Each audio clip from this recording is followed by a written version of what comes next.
ফিলিস্তিনের গাজায় যুদ্ধবিরতি চুক্তি ভঙ্গ করে ইসরায়েলি বাহিনীর নৃশংস গণহত্যা এবং হামলার প্রতিবাদে রংপুরের কাউনিয়া উপজেলা সদর বেইলি-ব্রিজ বাজার এবং হারাগাছ পৌর এলাকায় বিক্ষোভ মিছিল এবং প্রতিবাদ সমাবেশ করেছে শিক্ষার্থী, বিভিন্ন রাজনৈতিক দলের নেতাকর্মী এবং সামাজিক সংগঠন সহ সাধারণ মানুষরা।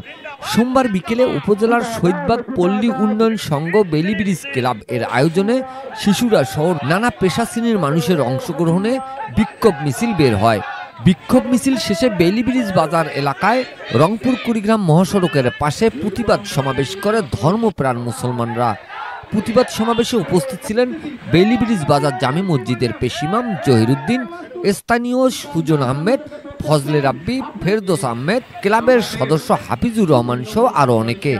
এছাড়া সকালে হারাগাছ পৌর এলাকায় বিক্ষোভ মিছিল ও প্রতিবাদ সমাবেশ করেছে ধর্মপ্রাণ মুসলমানরা। Mizanur Rahman, DRS news.